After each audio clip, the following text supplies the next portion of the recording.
Bom dia, aqui é o professor Felipe, de português, dos segundos anos A e B da manhã. E nós vamos ter mais uma aula de português hoje. A segunda, no caso, porque há 2 semanas atrás nós tivemos uma também. E aí, caso vocês queiram continuar vendo os vídeos e não perder os vídeos quando eles forem lançados, vocês se inscrevam aqui no canal da própria escola, que aí vocês vão ver sempre que eles forem lançados, ok? Agora voltando aqui para o conteúdo da nossa aula, que hoje vão ser divididas, como a gente sempre divide na escola, português em dois, que é o primeiro é gramática e o segundo é literatura. Em gramática, para começar, o nosso tema de hoje vai ser artigo. E aí nós vamos trazer os artigos definidos, indefinidos e explicá-los, trazendo exemplos, tabelas e por aí vai. Tá certo? Então, para começar, vamos falar o que é um artigo, né? Vocês já devem saber, vocês já devem ter ouvido, ou visto, né? Muito provavelmente, quando você escreve, você sempre vai estar escrevendo artigos. E você vai saber que o artigo, como está escrito aqui, artigo é a palavra que, vindo antes de um substantivo, indica se ele está sendo empregado de maneira definida ou indefinida. Além disso, o artigo indica, ao mesmo tempo, o gênero e o número dos substantivos. Ou seja, quando você vê um artigo, você tem os artigos definidos e indefinidos. Quando ele é definido, óbvio, você sabe sobre o que está falando, sobre o que se trata especificamente. Quando é definido. Quando é indefinido, definido, por exemplo, o, a, e por aí vai. Os indefinidos é umas. E quando você fala, por exemplo, o carro é verde. Você sabe que aquele carro é verde. Que você está próximo àquele carro, ou que você está vendo aquele carro, então você sabe que está se retratando aquele carro. Então é definido o artigo nesse caso. Agora, se você fala um carro é verde. Um carro é verde pode ser um carro de qualquer parte do planeta que ele seja verde. Então você não está especificando qual carro que é verde. Então ele é indefinido. E a questão do artigo indicar o tempo, ao mesmo tempo o gênero e o número, é se é masculino ou feminino, ou se é plural ou singular. E por aí vai. Nos próximos vocês vão ver uma tabelinha dizendo a questão dos artigos, aí fica mais fácil para vocês entenderem. Tá certo? Continuando aqui. Classificação dos artigos, como eu estava dizendo para vocês. Os artigos definidos determinam os substantivos de maneira precisa, como eu estava dizendo. O carro. Os exemplos são o, a, os, as. E aí, como eu estava acabando de dizer, não é? Eu comprei o carro. Então, se você fala para alguém, eu comprei o carro, instantaneamente a pessoa já vai estar sabendo de que carro que você está falando, porque você já deve ter conversado antes e falado, eu quero comprar aquele carro. E agora eu estou falando no presente, né? Antes eu estava falando no futuro, eu quero comprar aquele carro. Eu vou comprar, então é no futuro. E agora eu estou dizendo, eu comprei o carro. A pessoa já sabe que você estava falando daquele carro que vocês conversaram, então é um artigo definido. É um artigo que você sabe do que você está falando e onde está o que você está falando. Os indefinidos, como eu tinha dito para vocês, é de uma forma vaga. Uma, uns, umas. Eu comprei um carro. Você não sabe qual é a marca do carro, você não sabe qual é a cor, você não sabe qual o carro, se o carro é daqui ou se o carro é de fora, se o carro é importado ou nacional e por aí vai. E continuando, aí como eu disse para vocês, a tabelinha, só que aqui traz esses em laranja, são as preposições, e os artigos são todos os restantes, esses roxos e os verdes. A combinação dos artigos. É muito presente a combinação dos artigos definidos e indefinidos com preposições. Este quadro apresenta a forma assumida por essas combinações. Ou seja, em uma praia qualquer, em uma praia eu tirei as minhas férias. Eu fiquei de férias. Eu não especifiquei de qual país era, de qual praia era, se estava no verão ou se estava no inverno. Então, é uma combinação de uma preposição com o artigo indefinido. E a do artigo definido é como eu estava dizendo. Ele tem uma forma fixa que você já sabe sobre o que está se tratando. E aí, continuando aqui o que a gente estava trazendo, tem as preposições a, de, em, por ou per. E os artigos o, os, a, as, os definidos. Ao, aos, a, as, com a crase, do, dos, da, das, no, nos, na, nas, pelo, pelos, pela, pelas. E os indefinidos, uns, uma, umas, dum, duns, duma, dumas, num, nuns, numa, numas. E aí aqui vocês podem ver a questão do gênero, o número. Se é masculino ou feminino, se é no plural ou no singular. Que também era o que eu estava dizendo para vocês nos slides atrás. E aí, continuando. As formas a e as, que aí são a questão das crases, né? São a fusão da preposição a com o artigo definido a. Juntando esse a mais a, que forma o a craseado. Ou seja, essa função de vogais idênticas é conhecida por crase, que é, no caso, a junção do a da preposição com o a do artigo definido. E aí forma a crase. Continuando, as formas pelo ou pelas, pelos, pela ou pelas, resultam na combinação dos artigos definidos com a forma per equivalente a por. E aí é o mesmo esquema do a. São as formas equivalentes que fazem a junção e formam uma nova palavra, uma nova letra, uma nova sílaba, e por aí vai. Artigos, leitura e produção de textos. Aqui a questão de como é usado, que eu já tinha falado para vocês, mas que eu vou aprofundar porque é o nosso tema base, o nosso tema que a gente precisa saber nesses próximos 15 dias para a nossa atividade, para o nosso conteúdo, para a gente não se perder.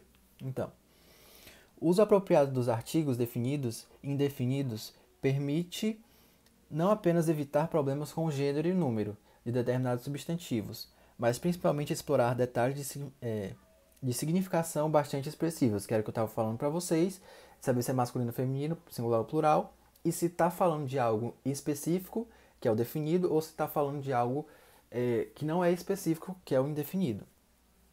Continuando. Em geral, informações novas no texto são introduzidas por pronomes indefinidos e posteriormente retomadas pelos definidos. Ou seja, por exemplo, quando você está lendo alguma coisa, algum texto, que o autor não quer revelar no começo quem a pessoa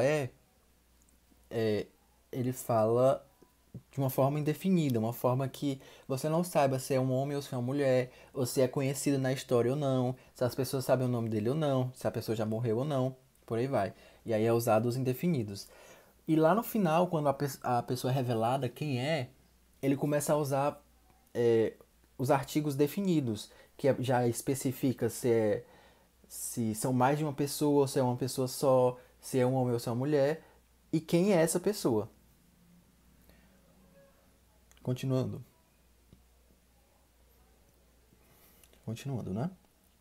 Assim, o referente determinado pelo artigo definido passa a fazer parte de um conjunto argumentativo que mantém a coesão dos textos.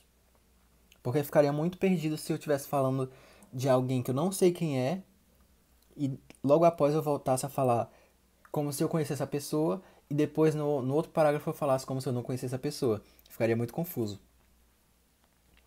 Além disso, a sutileza de muitas modificações de significados transmitidas pelos artigos faz com que sejam frequentemente usados pelos escritores em textos literários. Os textos literários normalmente surgem muitos personagens novos, normalmente tem muita informação nova, muita informação que um personagem sabe e outro personagem não sabe. E aí, com tudo isso, eles conseguem ter essa dinamicidade, esse desenvolvimento, um bom desenvolvimento na história com os artigos definidos e os indefinidos. E agora, acabando a parte da gramática, nós vamos para a parte da literatura, que é o português 2. E aí, como nós já terminamos a terceira geração do modernismo, nós já falamos sobre o Castro Alves, agora nós vamos trazer a questão indianista, que é a questão do José de Alencar. E aí eu trouxe alguns fatos para vocês saberem. Primeiro é que ele nasceu em 1º de maio de 1829, em Messejana, no Ceará. Em Fortaleza, no caso, também. E faleceu dia 12 de dezembro de 1877, no Rio de Janeiro. Aqui são os pais dele, né? Era filho de José Martiniano de Alencar e Ana Josefina de Alencar. Desde a infância, José apreciava a literatura, a vida sertaneja e a natureza, sob a influência do sentimento nativista que o pai revolucionário lhe passava. Ou seja, ele já tinha uma influência é, sobre a vida sertaneja e sobre essa questão mais voltada para as raízes. Então, quando ele escreveu essa questão do romance indianista, ele ficou muito reconhecido, inclusive nos próximos slides vai falar sobre isso. E aí aqui eu trouxe os romances dele, que como dizem, a tríade de romances indianistas históricos do José de Alencar, que é o Guarani, de 1857, Iracema, que é muito conhecido, que os três são muito conhecidos, né? Mas Iracema é um dos mais conhecidos que a gente sempre usa como paradidático, que é sempre falado e é sempre tomado como base, de 1865, e o Birajara, de 1874. E aí essa questão do romance indianista, inclusive eu já tinha falado um pouco para vocês em sala de aula, ele ficou muito conhecido com essa questão do romance indianista, porque tudo que a gente trazia, tudo que era feito do romantismo naquela época era voltado para o romantismo europeu, que via sempre o lado do colonizador, que via sempre o lado da pessoa que vivia na cidade, falando sobre seus amores e por aí. E no caso do romance indianista do José de Alencar, ele traz o índio como personagem principal. Não passa mais a ser o colonizador, a pessoa da cidade que está falando sobre as suas vidas, sobre os seus sofrimentos, sobre as suas alegrias, mas sim trazendo sobre a questão do guerreiro, do índio, dos amores, das lutas entre povos, é, sobre os líderes dos povos, sobre o conhecimento de terra, sobre o conhecimento sobre plantas, sobre o conhecimento sobre animais, e tudo isso é trazido nas histórias dele, e por isso que foi tão revolucionário, porque ele parou de trazer uma coisa, pararam na verdade de trazer uma coisa que era só de fora e começaram a usar a nossa própria história, o nosso próprio nacionalismo, que era ou é, ainda é, eu creio que seja, o índio, o ser indígena, o ser guerreiro. E aí, com tudo isso, essas três obras dele ficaram muito famosas, muito conhecidas, e por isso que nós tomamos como base hoje para falar sobre o indianismo, os romances indianistas. Aí agora eu vou ler para vocês o que eu escrevi aqui para a gente continuar. O romance indianista marca a busca na literatura por um herói nacional, como eu estava dizendo para vocês, trazido para a nossa realidade, para o nosso convívio, para o nosso povo.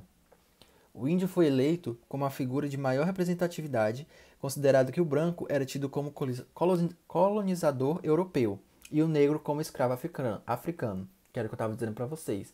A gente passou a não contar a história do colonizador para contar a nossa própria história, o nacionalismo, que é um dos fatos principais do romantismo.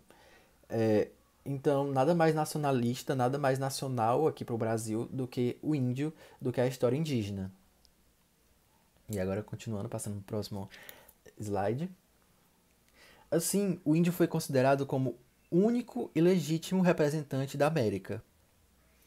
Dessa maneira, o romance brasileiro encontrou no índio a expressão da nacionalidade autêntica, de amor exacerbado à terra e à defesa do território.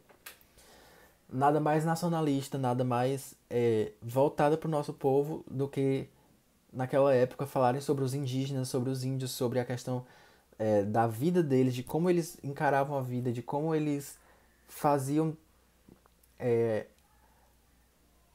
os romances deles, as guerras deles, tudo aquilo que eu já tinha acabado de falar para vocês. E, inclusive, daí com essa questão de criar mais histórias sobre os indígenas, muitos diários de campo foram feitos, que inclusive a gente já estudou isso em sala de aula, sobre os diários de campo, foi o nosso primeiro conteúdo. E aí, no diário de campo, eles escreviam sobre a vida do índio, sobre o que eles faziam no dia a dia, com quem eles conversavam, como que eles conversavam, para onde eles iam, o que eles gostavam de comer, o que eles não comiam, a medicina, e por aí vai. Mas agora, voltando para a nossa questão do romance indianista, ele trazia tudo isso voltado para a nossa realidade. E com isso do, da vida do índio, das histórias dele, foi criada essa questão do romance indianista. Ok? E aí esse é o nosso último slide. Espero que vocês tenham compreendido tudo que eu estou falando aqui para vocês. Caso vocês não tenham compreendido, quarta-feira, dia 27, se eu não me engano, nós vamos ter a nossa aula no Meet. E aí vocês podem tirar as dúvidas de vocês sobre as atividades e tudo mais, tá certo?